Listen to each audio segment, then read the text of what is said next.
Would you look at all of the products I own from MURAD? I know, crazy, right? But before you think, wow, she's bougie, look at her flexing. No, no, I did not buy any of these with my own money. Well, it's possible. I don't remember. I picked something up via an add-on, but I highly doubt it since I hardly ever get skincare via add-ons. So I used and tested 8 products from MURAD over the past 2 months, and I'm going to give my thoughts and opinions in case any of you are considering making a purchase, because MURAD is a pricier brand. As I share each product, I will float on screen what the MSRP value is. I want to say some of their items are in the $80 price point. All right, let's get started. And not only will I discuss my thoughts and opinions, but since I'm barefaced, I will do a quick little demo try on. All right, the first product is this one. And yes, I have 3 of them. This is the Hydrating Toner. Not quite sure why I have 3 of them. I'm hoping one of these is not an add-on, although I do love a good toner. Now, as far as this toner goes, first off, A+-ish for being lazy girl proof. It has a mister, and the mister is fine, but a little aggressive. And just to let you know, I personally do not mist directly onto my face when it comes to toner, because I feel like half of it ends up on your shoulders, the other half in your hair. But what I do like is I will spritz like 5, 6, 7 times, and then rub my hands together and then push it into my face. That is how I apply all toners. If you like using a cotton pad or a reusable pad, I'm certain it will work just like any other toner. But this is how I've come to put on toner. I don't know, several years ago, I watched one of those K-Beauty 10-step routines, and they would do it like that. And I started doing it, and I enjoy it. Now, I love toners. However, this one, even though it has a mister, I'm not a huge fan of. So when I first started using it, I was like, OMG, this smells like alcohol. So I immediately look up the ingredients. It does not contain alcohol. But then I'm like, what is that scent that is very, very strong? I'm fairly certain it's the witch hazel. So don't quote me. I'm not a dermatologist, but that's the only ingredient that really stood out to me. And I have very dry skin, so I'm not one to use witch hazel.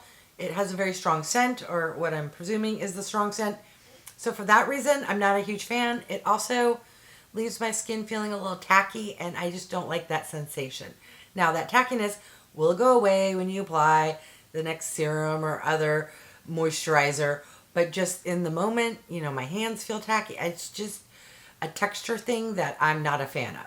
Is this a horrible toner? No. Is it a toner that I'm excited that I have 2 backups for? Sadly, no. But will I go through these toners? Maybe. I say that just because I already have like a million other toners waiting to test out. But if I didn't have any other toners, I wouldn't go out and buy a new one until I did use these up. I actually have 2 different eye creams. One of them I really enjoy, and the other one not so much. So let's start with the one that's not so much. And this could be just a personal preference. That product is the Renewing Eye Cream. The packaging is spectacular. I'm lazy, and it comes with a pump. What I'm not a fan of is just how thick it is. It's not super duper thick, but for me, it's thicker than I care. I'm not even going to put it under my eyes. I'm just going to put it there. It has a white cast-ish. I mean, that goes away, but it's about the consistency of sunscreen, and I tend to get milia, so I do anything and everything I can to avoid that.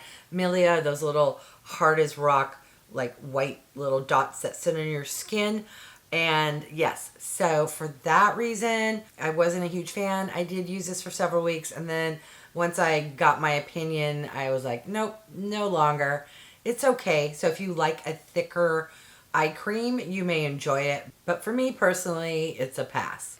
Now, the other eye cream I have is the opposite. So this here is the Hydrodynamic Ultimate Moisture for Eyes.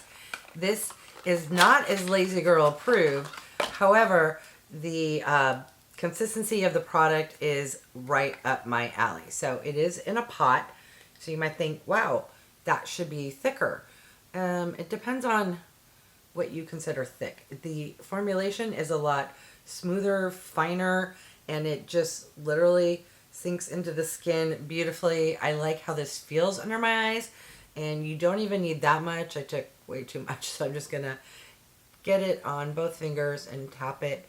It just sinks into the skin a lot nicer than the other eye cream, and it's not a gel cream, but it feels like a gel cream as far as absorption, and this is just more my speed. This next product was the only serum I had. This is the Rigid Age Spot and Pigment Lightening Serum. This one, I don't know if it's because it's really old, if I got a bad batch, or what. Let's see if this will show up on camera. So when I first started using it, yep, well, I can see it. It probably won't show up. It's a clear serum, but there's like this dark coloration, and I'm like, what is that? It's not as bad now as it was when I first started using it, so maybe it'll show up there. Do you see that darkness? So I thought, well, maybe that's part of the serum. And then one day I thought, no, let me, instead of using the pump, let me just grab it out of the bottle, and I didn't see it. So I was like, what's going on? Is it maybe rust up in the mechanism? I don't know.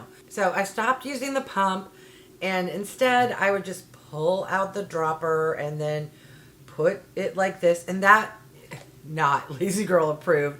I also wasn't a huge fan of this serum.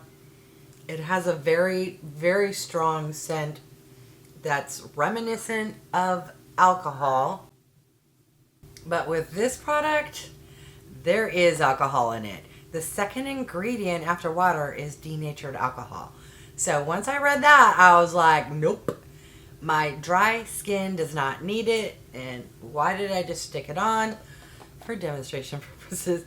But yeah, my skin already feels a little tacky from that toner, and now it's feeling dry. So let's move on to the next product. The next product is kind of a hybrid between a serum and a moisturizer. They call it the Rapid Collagen Infusion.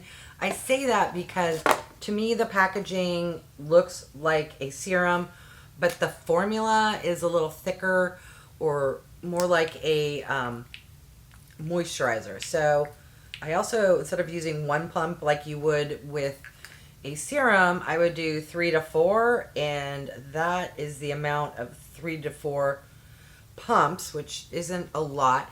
This feels kind of like a thicker gel cream, and it just went on the skin beautifully. It's the only product that I used up, not because it was better than the other products, but I think it was one of the ones I did enjoy and would use daily, and it's a smaller tube. I'm assuming this is 30 ml, or are you going to be 50 and make me look stupid? Nope, 30 ml.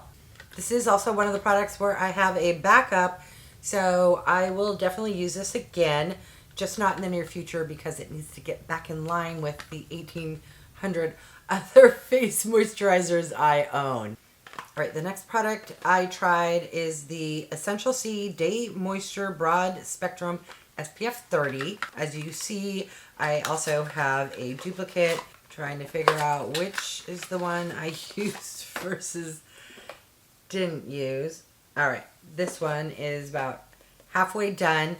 This was nice. It does not have any pigmentation, so I've been kind of in the what do you call it, mode of using SPFs that are pigmented, but this was nice. It does have a nice scent of like citrus, maybe more orangey, definitely not lemon. You do pick up a hair of the SPF scent, but mainly the citrus on top of that. It does not sting my eyes. It takes a minute or so to sink into your skin, but that could also be that I actually put on the appropriate amount for SPF. Oftentimes, if you don't use enough, it sinks in your skin, but you aren't getting all of your SPF. So just keep that in mind. It's nice. I don't recall the exact price, but I want to say this is in the $40-ish range. A little too pricey for my personal taste, but if I received it in a subscription box, I would definitely use it again. All right, the next product is the night cream. This is the City Skin Overnight Detox Moisturizer. Now, MURAD has me with several other products being Lazy Girl approved. This is one of those products. So it's similar to the packaging that Drunk Elephant has, where you press down and it pops up there, and then you just swipe your finger across and you have the moisturizer ready to apply. This is a softer, not super thick cream, which is my preference. This has a interesting kind of soft scent. It's not floral.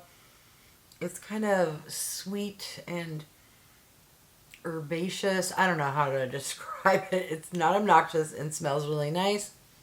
This was a pleasure to apply at nighttime. Unfortunately, I didn't have a nighttime serum, so this was the only thing I would apply at night, but my skin always felt fantastic when I woke up the next morning. So this one, definitely, if I didn't already own a bazillion skincare products, and assuming this isn't like an $89 product, I would pick it up. If not, for sure, I would use it again if I received it in a beauty subscription box. All right, here is the last product, which I probably should have talked about first. This is the Skin Smoothing Polish. I shower in the mornings, and twice a week I would use this to do my physical exfoliating. Now, this product is blue. Not that that matters, but in case you're curious, it's blue. It doesn't seem to have a scent, and it has very fine exfoliating bits. However, they aren't the sugary type, so if you don't wash your face off 100%, and this happened to me a couple of times, I would take my washcloth, get everything off, think everything's good, face felt fine, and then when I went to apply my makeup, I'd find like a grain or two like on the side where I'd missed using the washcloth to get it off. So just something I wanted to share with you, and let me know if I'm just not removing things appropriately, because that's very possible. But some brands have, I don't know if it's sugar or something that actually will dissolve after you rub it in, and it does its exfoliating. So keep that in mind. I also want to say this is a little pricey, or pricier than I'm willing to pay for an exfoliator. But leave me a comment and let me know if you've tried this and what your thoughts were. All right, so let me give my quick, rapid final thoughts on products from MURAD. So MURAD, or at least the products that I was able to test out, was definitely hit or miss. Some products I really enjoyed, and others were like, ew, no, why is denatured alcohol in this? And why is the exfoliator not melting off my face? But that could just be me and my preferences to certain products. One eye cream I loved, the other one I didn't. It's definitely a brand that I do not foresee myself going out of the way of purchasing, mainly for the price point and mainly because it is hit or miss. And there are just so many other products in my collection that I actually need to get through and test. Certain products, if I do receive them in a subscription box, I would use them again. Others, I would just pass along. But now I want to hear from you. What are your thoughts on MURAD? Have you had the opportunity to try them out? If so, were you like me and did you get them in your beauty subscription box? Or did you treat yourself doing an Ulta or Sephora haul? All right, I want to thank each and every one of you for stopping by. I really do appreciate it. If you haven't done so by now, I would love if you would subscribe. For those who have, thank you so much. Remember to click that bell icon so you'll be notified of future videos. And if you could do me a big favor, clicking on the thumbs up, it really does help with my channel to grow. All right, thanks everyone.